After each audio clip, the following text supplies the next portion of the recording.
Years ago, I was at a Reconciliation Council meeting in Sierra Leone after the Civil War. These meetings were set up to respond to the suffering of victims of war crimes and to provide a place for healing after the brutality that ravaged the country. During the war, villages were destroyed, families were murdered, and children were kidnapped, drugged, and forced to become soldiers. At this meeting, I witnessed something profound. A couple came before the council, a husband and wife. They looked aged, but they held themselves with certain pride and strength. Standing in front of them was a boy, a teenager. He'd been abducted years before and forced to take up arms as a child soldier. He stood there with his head facing down, his hands clasped in front of him, and he didn't look up. After a few formalities, the council, seated in a semicircle, read out the boy's crimes. He was accused of taking the lives of that couple's children, their daughter and their baby son.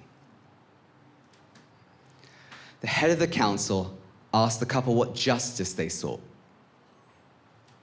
The mother gathered herself, rose to her feet while holding her husband's hand and said, "Our country has lost too many of our children. We'd like him to be released into our care for us to raise as our own." The teenager looked up in disbelief. I was speechless. Witnesses were crying. And I was thinking to myself all this time, did this really happen? With her words and this act, the mother restored this boy's humanity. And when the couple were finally allowed to embrace him, well, no words have ever done that moment justice. There was just such deep love and world-changing power in their reconciliation that I still feel it deeply today. These parents accepted that this tragedy was part of their history, that it could not be undone, but they didn't seek vengeance. They showed compassion and chose to love. Instead of widening the gap between that former child soldier and his community and his people, they chose to come alongside him, encircle him, and give him a new home, a new family, and a second chance. I realized in that humbling moment that our society defaults to vengeance and erasure. We punish and punish and punish. Even if all of us yearned reconciliation and healing, our institutions aren't built on that set of values, so they cannot give it to us. Now you're probably asking, why am I here telling you this story? Well, over 20 years ago, at about the same age as that boy in Sierra Leone, I was incarcerated. My crime at the age of 17 was stealing some clothes from a fancy department store in London. Even the morning of sentencing, I didn't think I was going to prison. It was my first offense. I was honest with the police. I accepted responsibility and pled guilty. There I was in the courtroom, standing in the dock, surrounded by lawyers and clerks, my fellow defendants by my side, and my family on the other side of the security glass. Everyone anxiously awaited sentencing. I don't remember anything the judge said that day, except that I was sentenced to 1 year in prison. It was an out-of-body experience. The next thing I remember was the door opening in the cell below the courtroom and being slowly shuffled to the prison van to take us to prison. We eventually arrived at Feltham Young Offenders Institution.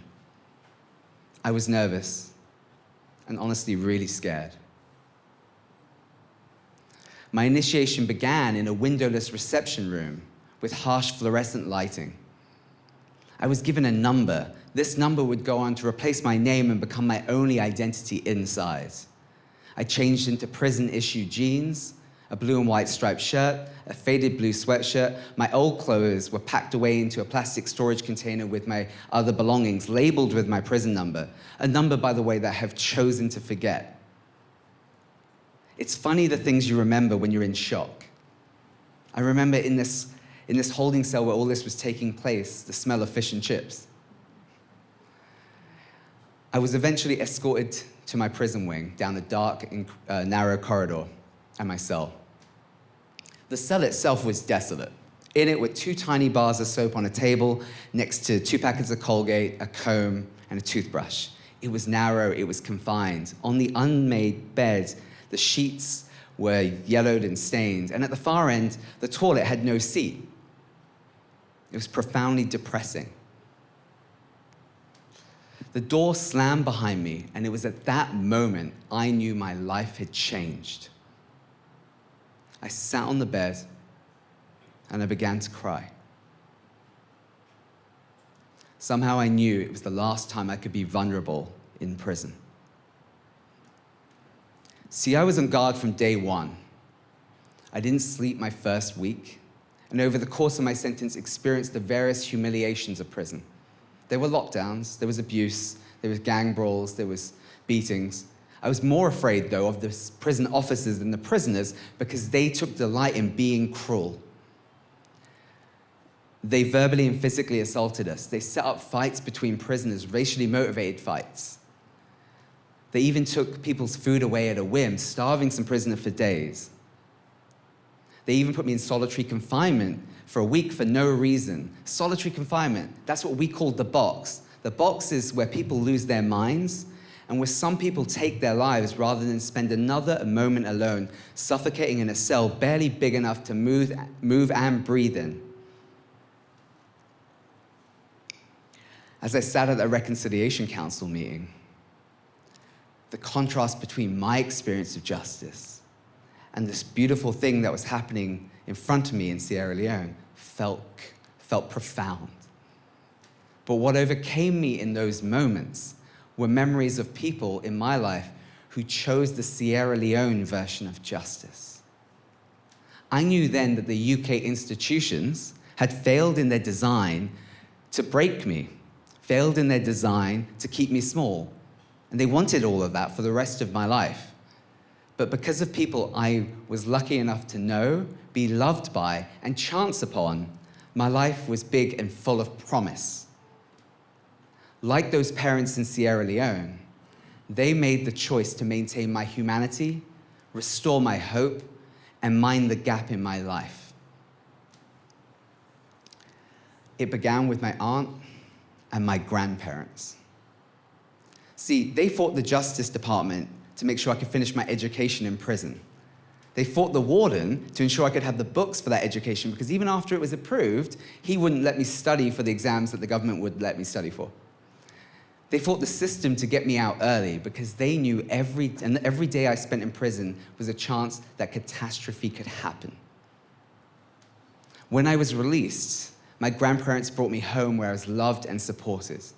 If they weren't there, I would have been released with £40 in my pocket, which every person gets on release, and the clothes on my back.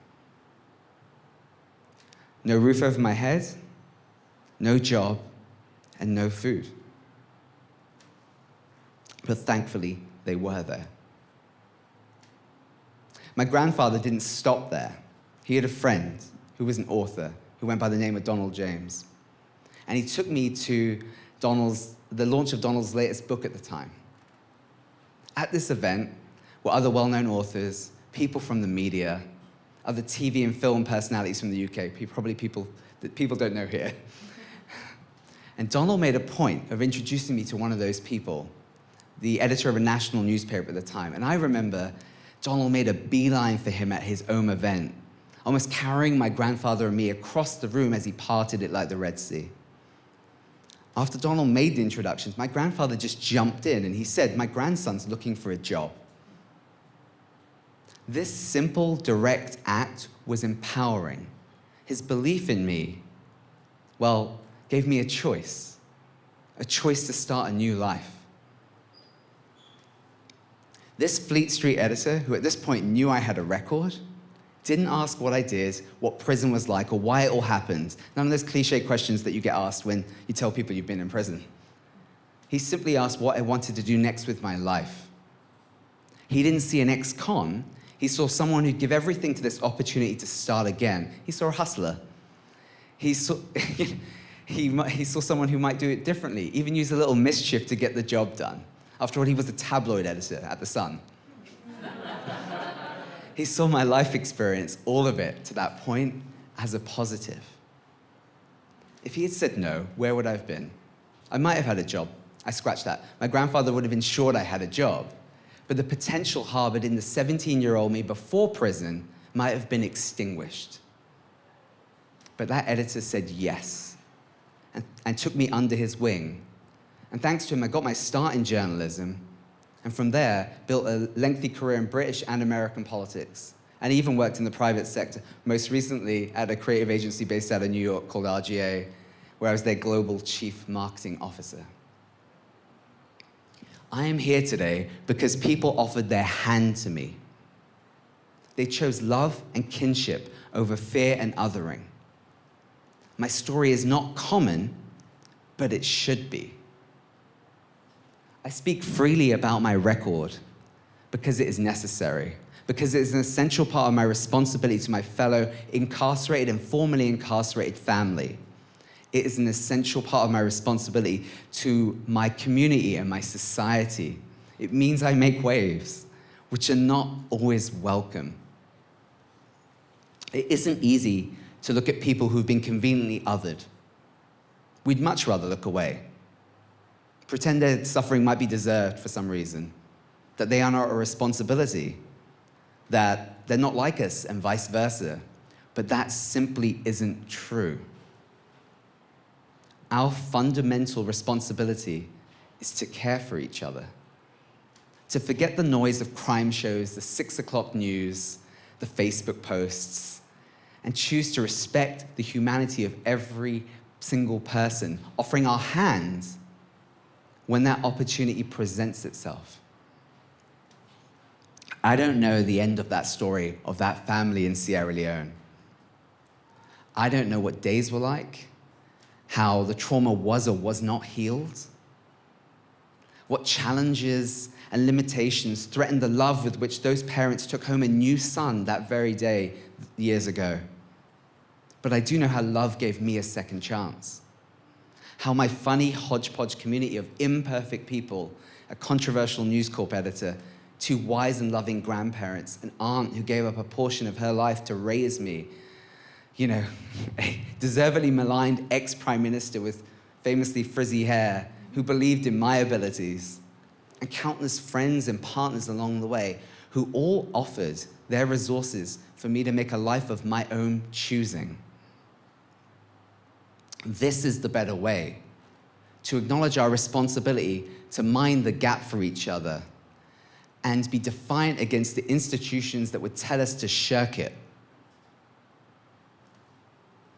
As you listen to me today, know the prison experience I described and its aftermath is what day-to-day life is like now for 70 million people across this country with a record, and 2 million people currently incarcerated in these United States of America, the land of the free. That defiance I mentioned, that action rooted in love that I talked about, that minding the gap is a job you can give, is housing you can offer, it's transportation you can provide. It is coming alongside someone like me and rebuilding, mending, and thriving together. So when the opportunity presents itself, because it will, step forward with commitment and love and mind the gap. Thank you.